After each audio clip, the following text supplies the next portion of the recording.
After a quick 4-hour flight and a bus ride to their hotel, players and coaches for South Dakota State were met by hotel staff and Frisco city officials.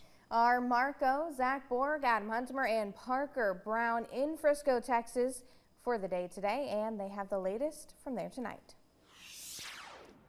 Well, we're in Frisco, Texas, home of the FCS championship game, which is Sunday, of course, at 1 o'clock, right on ABC and KSFY. And we got a pregame show at noon, so you want to watch that because we put a lot of time into that show. That should be a lot of fun. I'm Mark Ovenden with Parker Brown. The team arrived later today. Once it got dark, they finally got here, got some supper, and they're going to be busy tomorrow with press conferences, talking to the media from all over who are here covering this.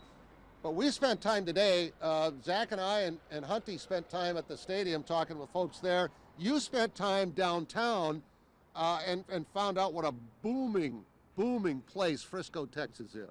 Absolutely, and we've spent so much time over the last couple of months talking about this road to Frisco, and now we're talking about the destination of Frisco, and it's been a growing city. They've been hosting this for 13 years, and now in year number 14 of the FCS championship game in Frisco, Texas, they are planning to continue to expand. You don't need to look far in Frisco to see a city on the rise. Even since the Jackrabbits' last trip a year ago, there have been many changes, like the new headquarters of the PGA. I think people are usually surprised at what Frisco is. You know, they think of it as a small suburb or something like that, but it's obviously a growing city in its own right. Frisco takes pride in supporting events like the FCS Championship game. Director of Sports and Events, Josh Dill, says that their strong sports industry is one of the reasons for the success of the city. They're home to facilities of the Dallas Cowboys and Dallas Stars, and they host FC Dallas. Frisco is a city that has kind of woven sports into everything that we do. They invested in sports as an economic engine early on. We've just kind of built a whole ecosystem of the sports business here.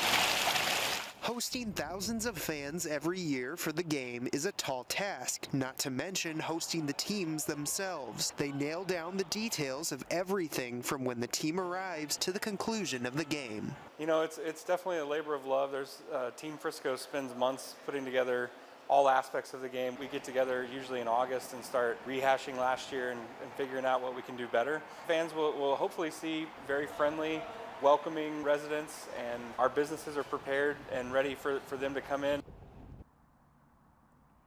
With SDSU being here last year, they kind of wanted to spice things up, and so Frisco, they did a whole lot more work to try and accommodate and make things a little bit cooler and different for the players who were here last year. One thing they're doing is they're giving black cowboy hats instead of the straw cowboy hats that they did last year. And all that preparation, now that the team is finally here, now we can just do that lead up to the game. And I'm sure there's a whole lot more of that lead up that you got in sports. What's coming up later? Well, and they're going to be wearing those black hats when they do the walk up to the stadium on Sunday morning. That was so cool last year. That was my favorite memory, was Stig walking up in front of his players and high-fiving everybody along the way. In sports coming up, we'll go back to Toyota Stadium where the game is being played and see what they've done to make it feel more like a homecoming for these Jackrabbits, who are obviously going to be comfortable anyway after winning last year, but there's a part of that football field that's going to make the event even more extra special. With Parker Brown, I'm Mark Ovenden and Adam Huntemer and Zach Borg. Back to you guys in the studio.